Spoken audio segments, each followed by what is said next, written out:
Hey, welcome to Mama Mandala. I'm Hagar. So glad you're here. We're going to have a moment with the Bhagavad Gita, this gorgeous, interesting, rich text written in India as a part of the Mahabharata, this great epic, this forest of stories woven together into a tapestry of one big story that kind of can never be finished.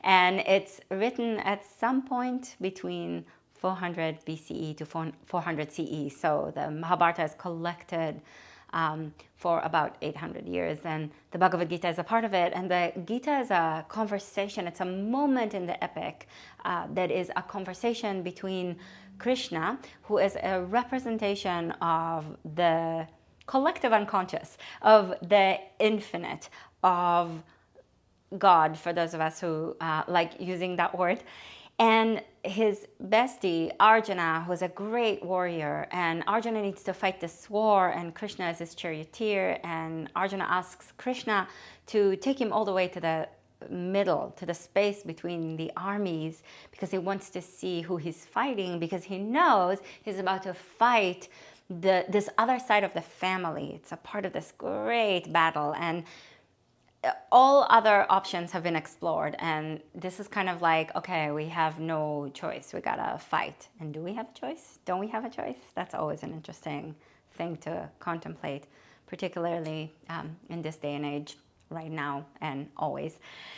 And the text begins with King Dhritarashtra, who is the father of the villain in the story of Duryodhana.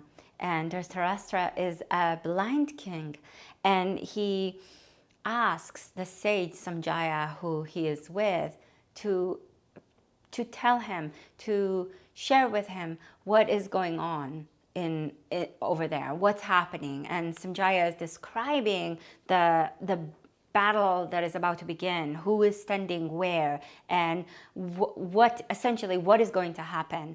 And the blindness of the king invites us to explore the places in us within which we know that we can't always see everything. Right? You see my dog behind me.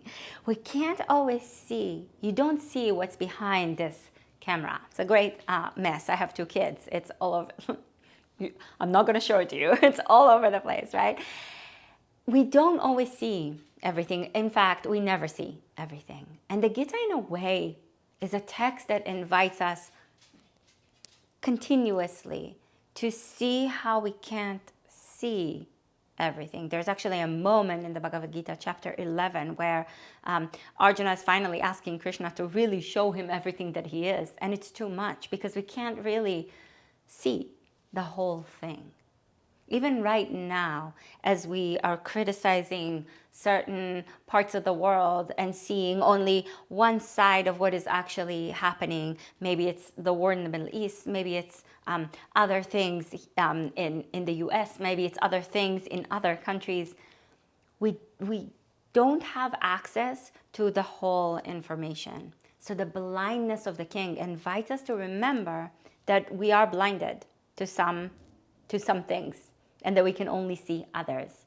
And on the other side of it, blindness in mythology, particularly when we go to the Greeks, blindness is a symbol of seeing more than what meets the eye, of being able to have an inner vision, of having a prophetic vision, right? So blindness, the inability to see what's out there, the need for somebody else to describe what's going on, is also an invitation to the space where we take an inner look, where we see perhaps beyond what is seen with our eyes, with the outer vision. So blindness is always an invitation to play with what can be seen, what can't be seen, what's hidden, and what's revealed. What is it that you can see and hear when you can't see a certain thing? What opens up in your life and in yourself when you turn your vision inwardly, when you blind yourself for a moment to the world around you and allow the vision to turn inside. And in fact, what is it that you're missing inside of you when your eyes open? When you close the eyes to the inner eye, to the inner vision, and open it outside. We're always missing something, but we're also always seeing something. Now, what's really cool is that Samjaya, the sage, has this kind of like superpower of his ability to hear what's going on. So he describes to Dhritarashtra the scene on the battlefield, but then he starts to kind of listen more deeply and more carefully, and he goes in with his ear into the conversation between Krishna and Arjuna. And this is kind of the most important conversation that could be going on this battlefield, right? Think about how many conversations are going on this battlefield in that moment. There are so many people on this battlefield. And out of all the conversations, this is the one he focuses on. And this is the one that he then starts to describe to the king, right? Now, I'll add one more layer before we take it into our bodies. In Hindu tradition, coming really straight out of the Vedic tradition, out of Vedic culture, seeing is hearing. So there were seers, rishis, right? People who were considered as seers, people who had the ability to see the universe beyond what we see with the naked eye, but they would hear the universe. So the seers would hear the hymns, the songs of the universe. This is what the hymns of the Veda came from the rishis, from the seers, hearing the universe speaking to them in certain ways. So hearing, listening, is seeing. And this is exactly what's going on in this conversation. One of the layers and levels that are going on. The blind king is asking the sage to describe what he sees. And he begins by describing what he sees, the scene on the battlefield, and then goes into describing what he hears. And what he hears, what he focuses on is a conversation that has become one of the most famous and one of the most important and one of the most core conversations in the yoga tradition over a couple of thousands of years, right? So here we go. Stand up tall. I'm going to stand in the middle of the mat. You're welcome to do the same thing instead of at the top of the mat like we sometimes start. Stand in the middle of the mat because we will need that. And take a moment in Tadasana, in mountain pose, to release your arms by your sides and allow your eyes to be soft. You can still see the room around you, but you also softening so that the room becomes blurry, and you can also start to see and listen more inwardly. And listen to your breath. And watch the way that it moves in and out. Listen to the sound that it makes and what it tells you about where you are right now and who you are right now and what's going on in your life and in your system. If your eyes want to close, you can close them and notice what you're seeing. Blindness to the world around us, to what we see with our eyes, can allow us to envision more of what is possible.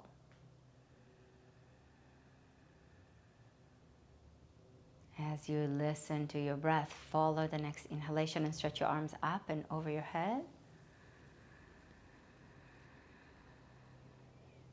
And with a slow exhalation, join your hands together and bring them through the front of your face to the front of your heart. And then release your arms. And again, inhale and stretch the arms up.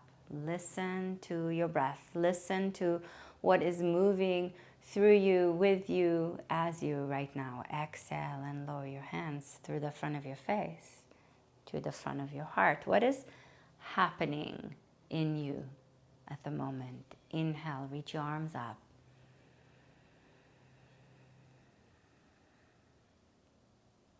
Exhale, lower your hands through the front of your face to the front of your heart. One more time to reach your arms up as you inhale. If your eyes are closed, you maybe can open them, but you don't have to. Exhale, bend the knees and cross one wrist in front of the other and bring your hands to the inside of your knees. Push your hands and your knees into one another. So your knees push into the hands and the hands push out into the knees. Take a deep breath in. And with an exhalation, stretch your right arm up to the sky. And you're going to take a little turn. Look to what is on your right.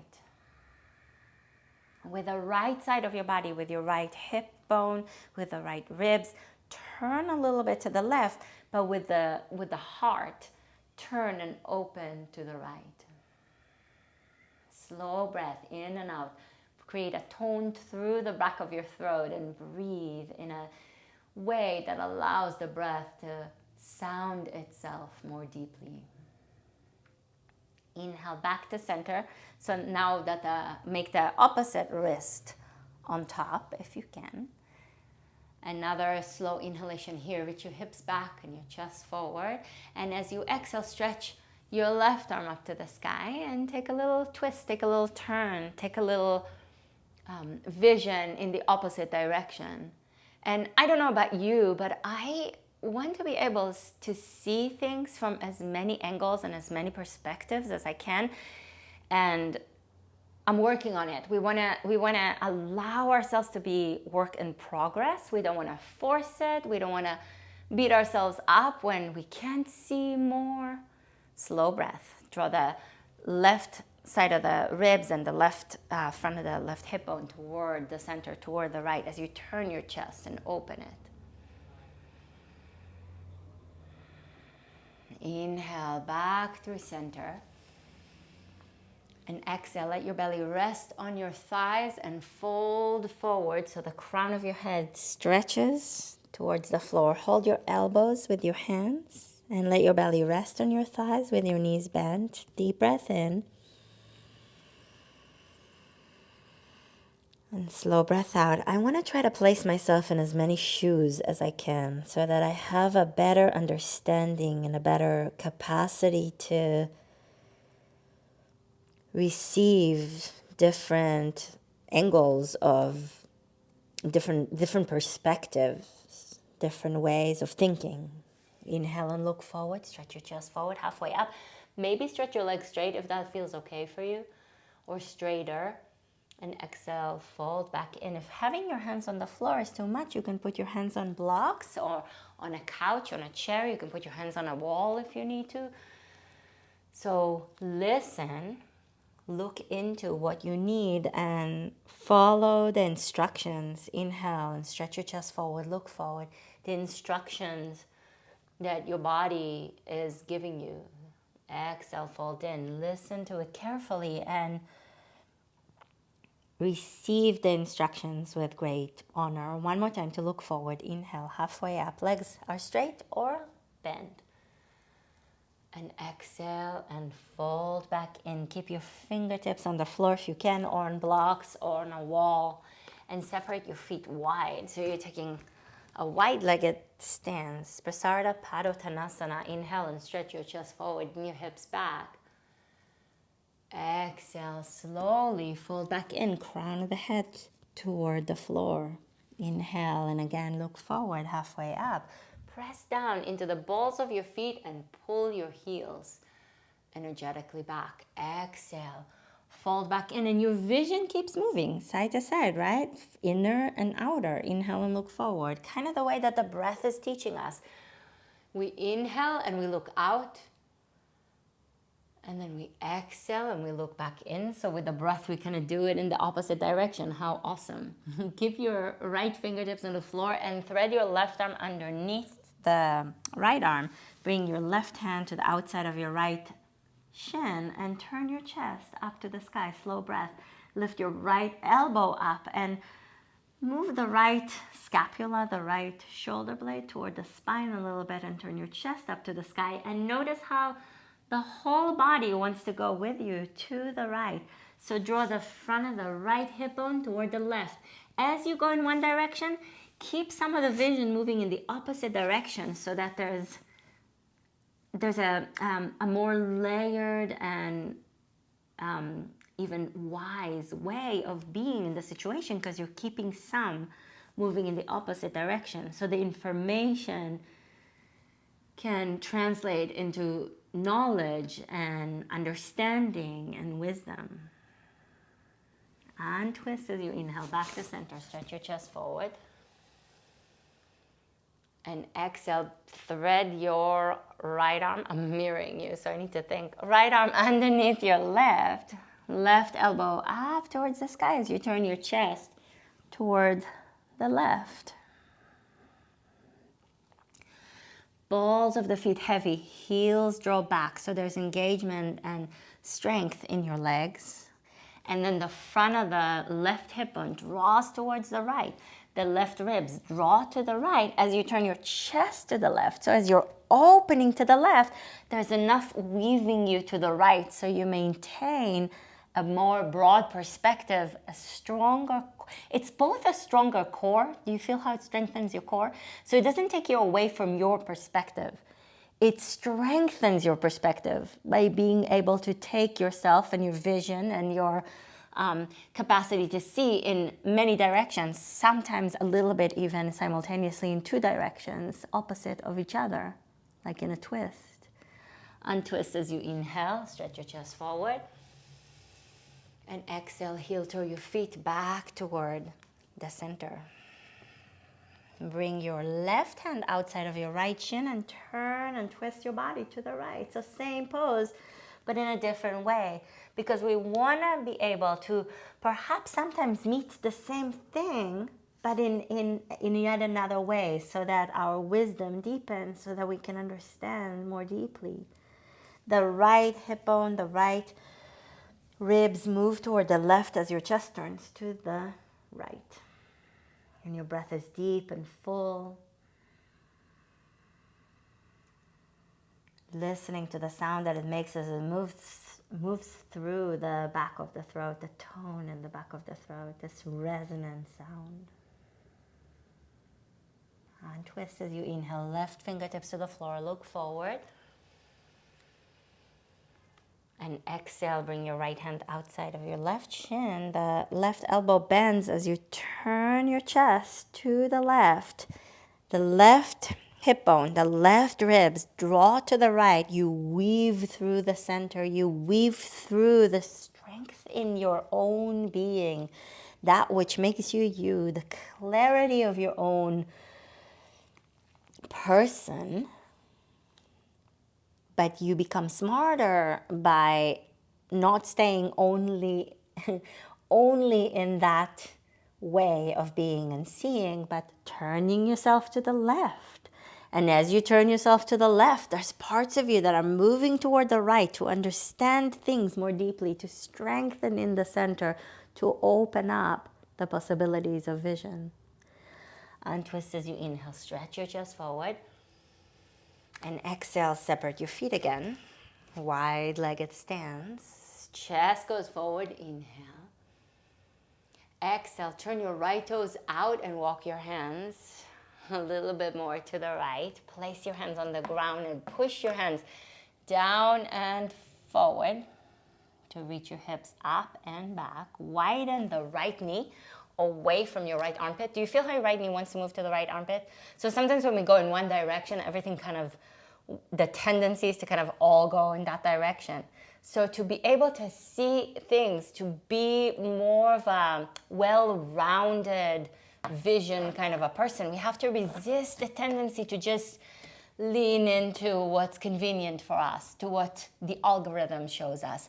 Widen the right knee, broaden your mind, widen your capacity to hear, to feel, to see, and focus the way Samjaya focuses on that which matters, on that which is deeply nourishing and informative and evocative and challenging. The conversation between Krishna and Arjuna is challenging.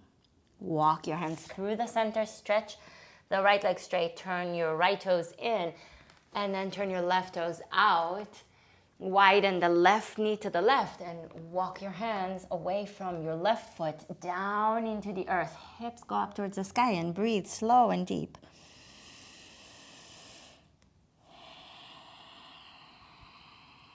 Deep and slow breath in and out through the tone in the back of the throat. Broaden your listening.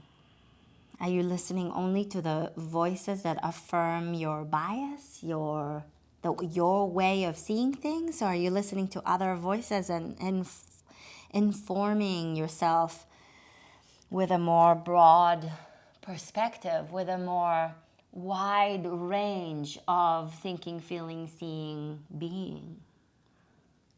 Walk your hands to center as you inhale. Turn your left toes in, turn your left toes out, and this time bring your right hand on the inside of your right foot. Push your right elbow and your right knee, shin into each other as you stretch your left arm up and over your head. So now you're seeing, you're looking now up, you're broadening your vision, you're looking in yet another direction. Press both of your feet into the earth, root into the right knee and ground into the left foot. I said right knee, but I meant right foot. Bend deep into the right knee. That's what I meant to say. Knee and elbow press into each other. Draw the left, front of the left hip bone and the left ribs to the right as you turn your sternum, your chest, up towards the sky. Root and lift and stretch and open and strengthen all at the same time.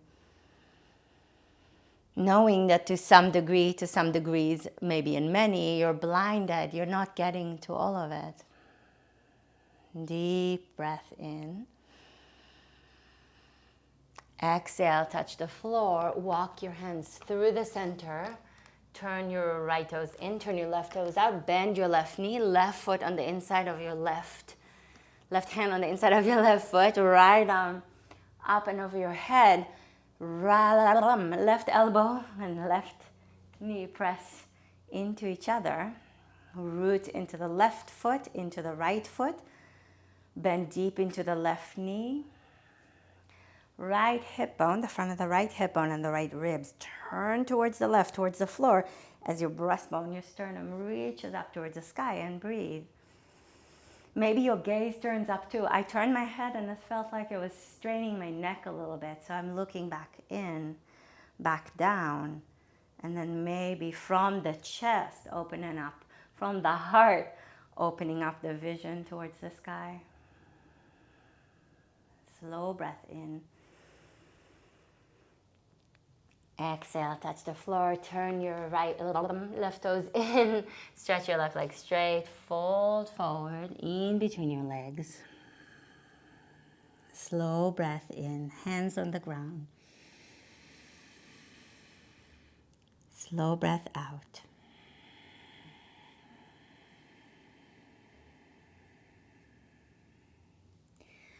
Bring your legs back towards the center and bring your knees down to the floor. Bring your big toes to touch, your knees wide apart. Move your torso a little bit side to side and bring your forearms to the earth and your forehead to the earth so that your third eye center, the center of your inner vision, presses into the earth. And breathe in slowly. And breathe out mindfully. Feel the ground holding you.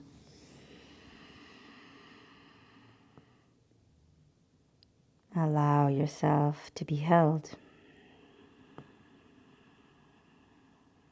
What can you see inside yourself, in your life, when your attention turns inwardly like this?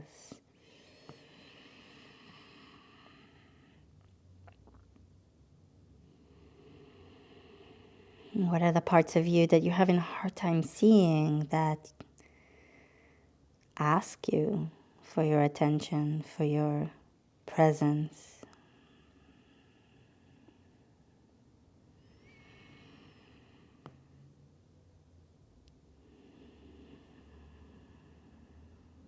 And slowly walk your hands sit back on your heels for a moment. If you can. If you can't, you can take a different seat. That's totally fine too. Put your left hand over your heart and your right hand over your belly.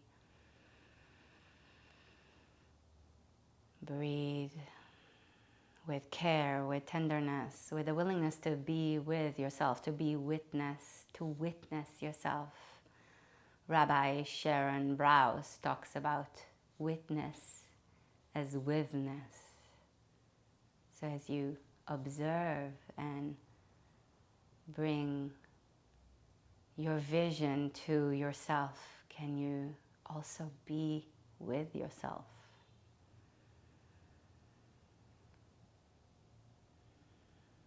And then turn this blindness and this listening and this seeing and this envisioning into an offering of presence and hopefulness as you join your hands together in front of your heart in Anjali Mudra, and turn this offering into what you need right now and to what you feel the world needs.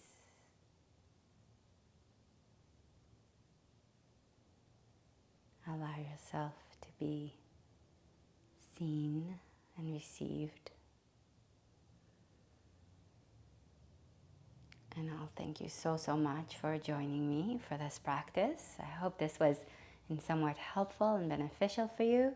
Subscribe to this channel. If you like this video, subscribe to our mailing list over on mamamandala.com. You're going to get emails that are deeply evocative and interesting and of our times and make you really think about things deeply. So if you're into the kind of a little bit of a depth, go there, subscribe to the mailing list. And also there's going to be some announcements of journeys that are powerful and helpful coming up. So make sure not to miss that. And if you do like this, share it with your peeps. Put a like on this video, and I will see you soon. Thank you, thank you, thank you. Mwah. Namaste.